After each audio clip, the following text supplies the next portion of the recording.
My beloved child, listen carefully because what I'm about to reveal will shake everything you thought you knew about the women in your life. Right now, at this very moment, someone close to you is fighting a silent battle.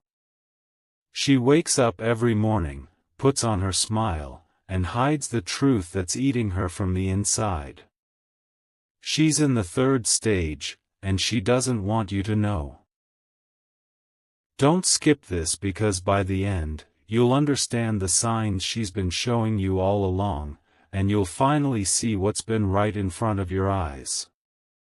This isn't just another story.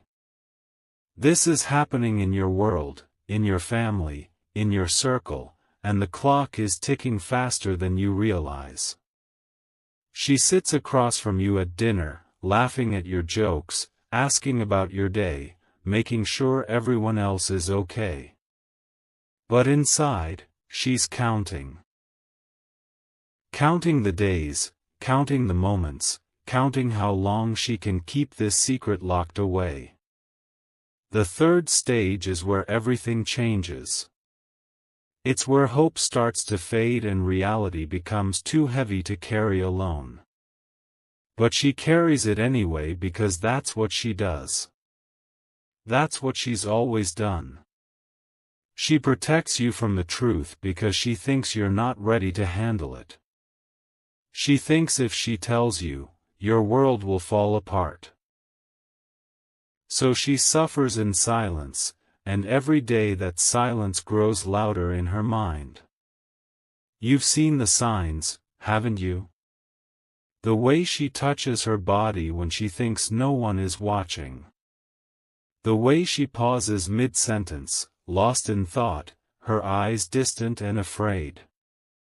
The way she's been making excuses to avoid certain activities, certain places, certain conversations. You brushed it off. You thought she was just tired, just stressed, just going through a phase. But deep down, something whispered to you that this was different. That whisper was right. Stay with me because what comes next will open your eyes to the truth she's been desperately hiding. The third stage is the turning point. It's where the body starts losing the fight, where treatments become more aggressive, where decisions become life and death. And she's there right now, making these decisions alone, sitting in doctors' offices alone, crying in her car alone, while you go about your day thinking everything is fine. She's planned it this way. She's calculated every move to keep you in the dark because she loves you too much to burden you with her pain. But her love is killing her faster than the disease itself. The stress of hiding, the weight of pretending, the exhaustion of being strong for everyone else while falling apart inside, it's all accelerating what's already destroying her. The moment she discovered it, her entire world stopped spinning. Picture this, she's standing in a cold room, fluorescent lights buzzing above her head, and a doctor is speaking words that sound like they're coming from underwater. Stage 3. Advanced. Treatment options limited. Time sensitive. She nods, she asks questions, she holds herself together until she reaches her car. Then she breaks. She sobs until her chest hurts, until her throat is raw, until there are no more tears left. And then she wipes her face, checks her reflection in the mirror, practices her smile, and drives home to you. That night at dinner, she asks about your day like nothing happened. She laughs at the right moments. She serves food. She cleans up. She goes to bed and stares at the ceiling while you sleep peacefully beside her, completely unaware that the person you love is drowning right next to you. Every woman handles this differently, but they all share one thing in common. They become masters of deception. Not because they want to lie, but because they want to protect. She's been researching late at night when you're asleep. She's been joining online support groups under fake names. She's been scheduling appointments during times she knows you'll be busy. She's been hiding medication bottles in places you'd never look. She's been wearing certain clothes to cover the physical changes. She's been adjusting her routine so carefully that you haven't noticed the shifts. This is the reality of stage 3. It's not just about fighting the disease. It's about fighting to keep everything normal for everyone else while your own normal is disintegrating. Now listen closely because this is where you need to pay attention. There are specific signs she cannot hide no matter how hard she tries. Her energy levels have changed dramatically. She used to power through entire days, but now she needs rest she never needed before. She's losing weight or gaining it in unusual patterns. Her appetite has shifted. Foods she loved now make her sick. She's been touching the same part of her body repeatedly, almost unconsciously. Maybe it's her chest, her stomach, her neck, somewhere specific. She's been more emotional lately, crying at things that wouldn't normally affect her. She's been talking about the future differently, making sure things are in order, having conversations about what-if scenarios that seem random but aren't random at all. She's been more affectionate, hugging longer, saying I love you more often, looking at you with an intensity that feels different. These aren't coincidences. These are messages she's sending without speaking the words. The third stage means the disease has spread. It's no longer contained. It's moving through her body like an invader taking territory, and she's fighting a war on multiple fronts. Treatment at this stage is aggressive. Chemotherapy that makes her violently ill. Radiation that burns her skin. Surgeries that leave scars she hides under clothing. Medications that alter her mood, her appearance, her very sense of self. And she's doing all of this while maintaining the facade that everything is fine. Do you understand the strength that requires?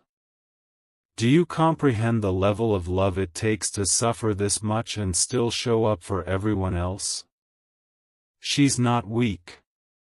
She's the strongest person you know. But even the strongest eventually break, and she's getting closer to that breaking point every single day. There's something happening inside her mind that's even more devastating than what's happening to her body.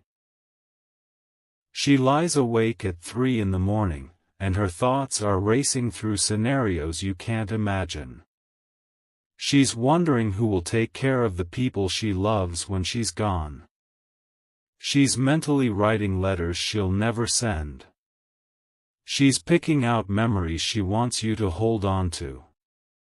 She's rehearsing conversations about goodbye that she prays she'll never have to have. She's bargaining with God, with the universe, with fate itself, asking for just a little more time. Just enough to see one more birthday, one more holiday, one more ordinary Tuesday that she can pretend is normal.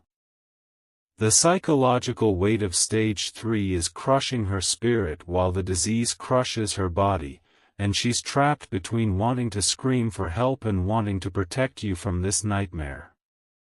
Here's what breaks my heart the most. She's been dropping hints, small ones, carefully placed, hoping you'll pick up on them without her having to say the actual words.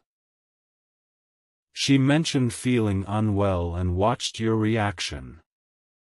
She brought up a news story about someone with a similar condition and studied your face.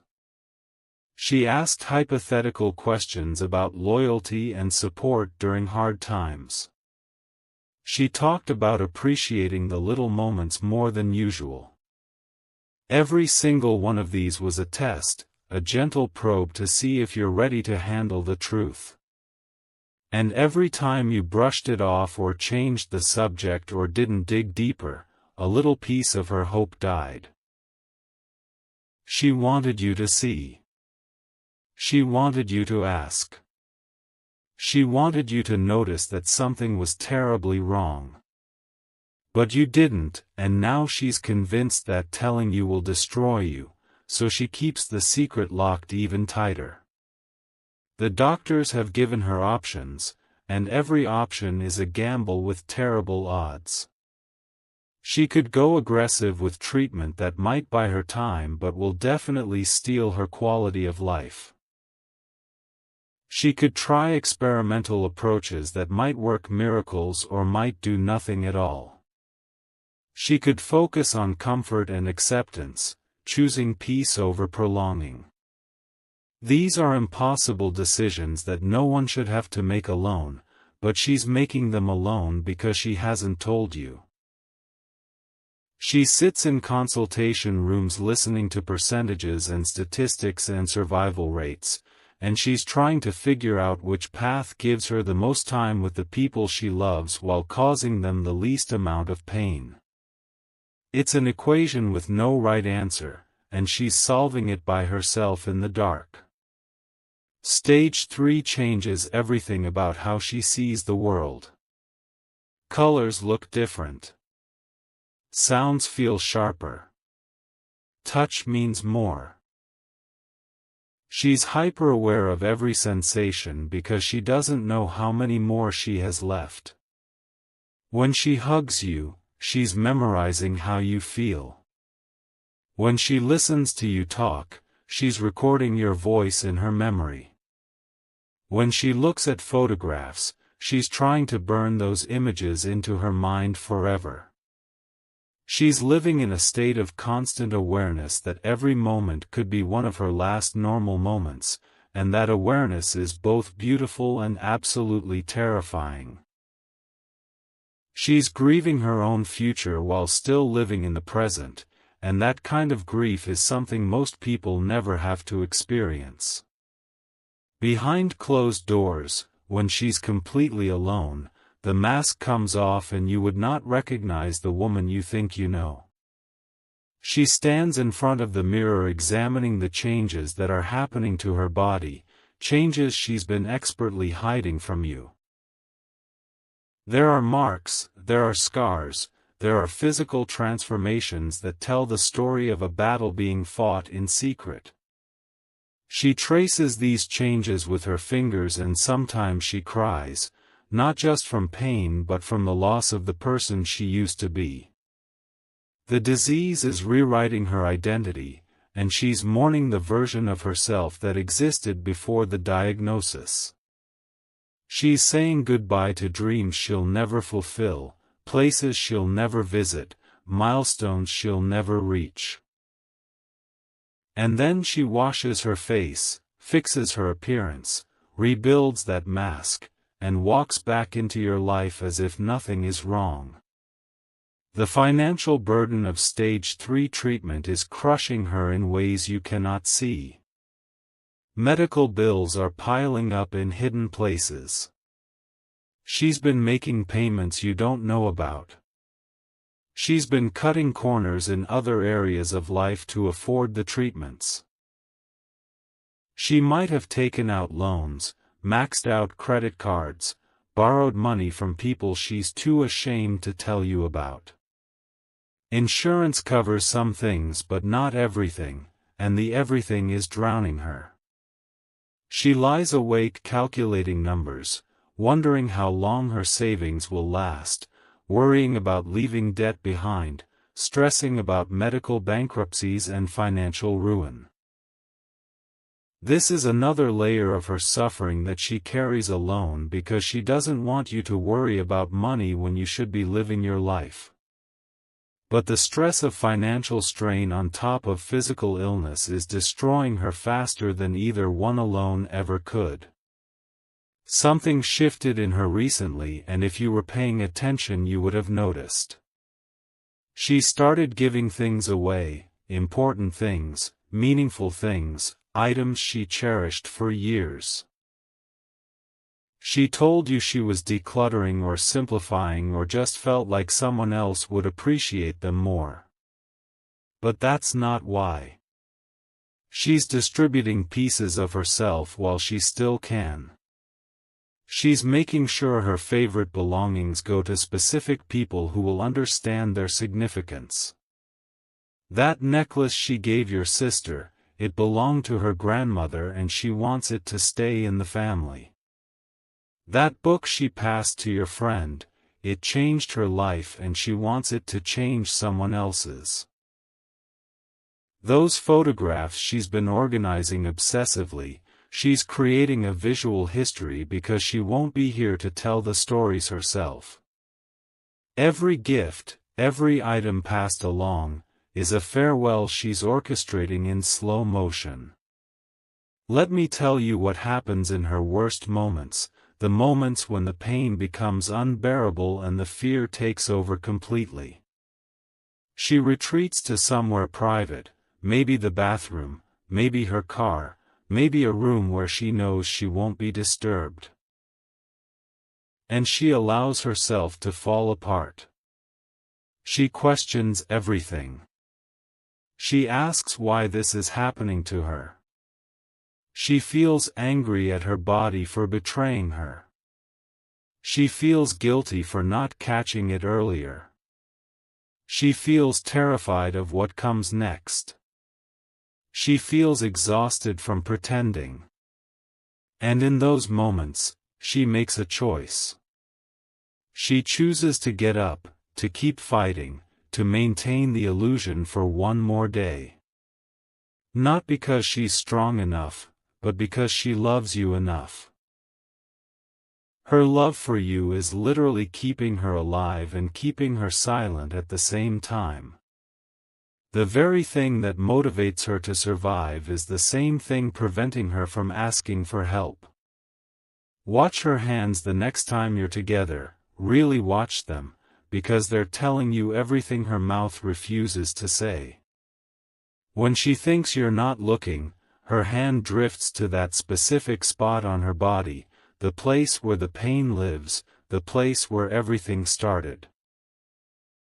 It's an unconscious gesture she can't control no matter how hard she tries. Her fingers press gently, checking, monitoring, assessing damage she's been tracking for months. Sometimes she winces and catches herself, forcing her hand away and redirecting her attention to something else. Sometimes you'll see her gripping the edge of a table or the arm of a chair harder than necessary, white knuckles betraying the wave of pain washing through her that she's refusing to acknowledge out loud. Her hands shake slightly when she's tired, a side effect of medication you don't know she's taking. These hands that have cared for you, cooked for you, held you, are now constantly betraying the secret she's desperate to keep. There's a specific moment that haunts her more than any other, the moment she realized she couldn't hide this forever. She was going about a normal day, doing something completely ordinary, and suddenly the reality crashed over her like a tidal wave. This is real. This is happening. This will eventually be visible to everyone. That moment of recognition changed something fundamental inside her. She understood that her window of control was closing, that soon the decision would be taken out of her hands, that her body would start speaking the truth her mouth refuses to tell. Since that moment, she's been racing against time, trying to create as many normal memories as possible before normal becomes impossible. Every smile is deliberate. Every laugh is intentional. Every moment of joy is manufactured and preserved because she knows the countdown has begun. The loneliest part of her journey is sitting in waiting rooms surrounded by other people fighting the same battle, and not being able to talk about it with the one person she wants to talk to most. You. She sees other patients with their families, their partners holding their hands, their loved ones asking questions to the doctors, their support systems visible and strong. And she sits alone. She checks in alone. She receives results alone. She makes treatment decisions alone. She walks back to her car alone. And the loneliness is sometimes worse than the physical pain because humans aren't meant to suffer in isolation. We're built for connection, for support, for shared burden. But she's locked herself in a prison of protection, and every day that prison gets smaller and darker and more suffocating. Here's something you need to understand about stage 3 that most people don't realize. It's not just about survival anymore. It's about quality versus quantity. She's been forced to have conversations with herself about what kind of life is worth living. Would she rather have 2 years feeling relatively normal or 5 years feeling sick from aggressive treatment? Would she rather spend her remaining time traveling and creating memories or fighting in hospitals? Would she rather die with dignity on her own terms or fight until the very last breath regardless of suffering? These are philosophical questions that should never have to leave the realm of theory, but for her they're practical daily considerations.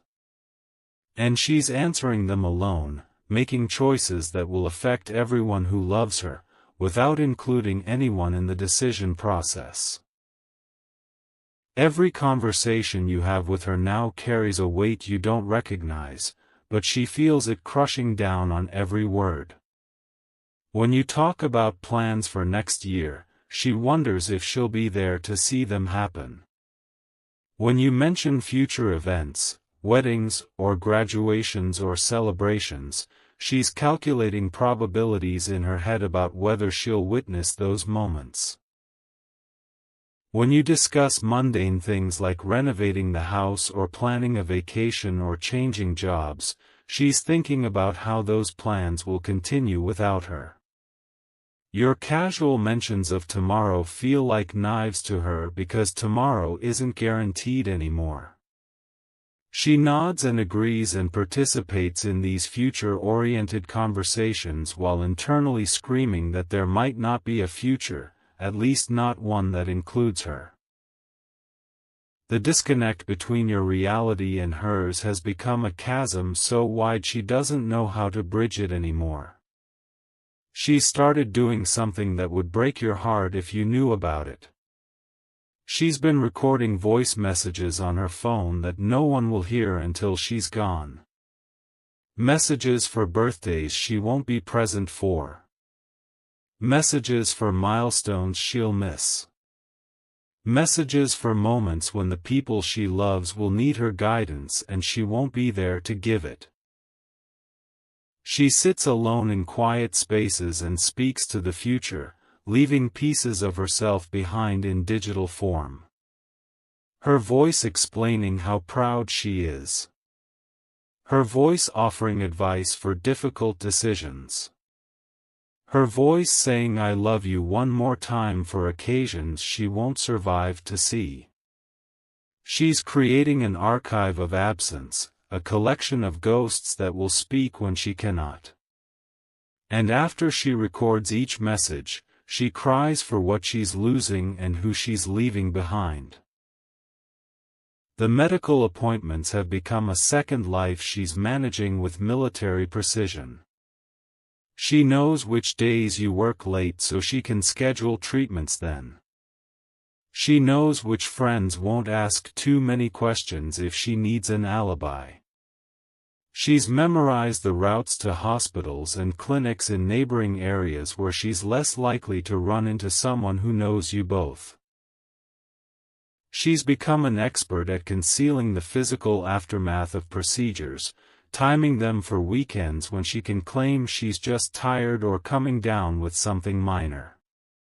She's learned which makeup covers bruises from 4 lines, which clothing hides weight loss or surgical sites, which excuses sound believable for why she can't do certain physical activities anymore. This double life requires constant vigilance and energy she doesn't have, but she maintains it anyway because the alternative is confession and she's not ready for that. Something devastating is happening to her sense of self that goes beyond the physical disease.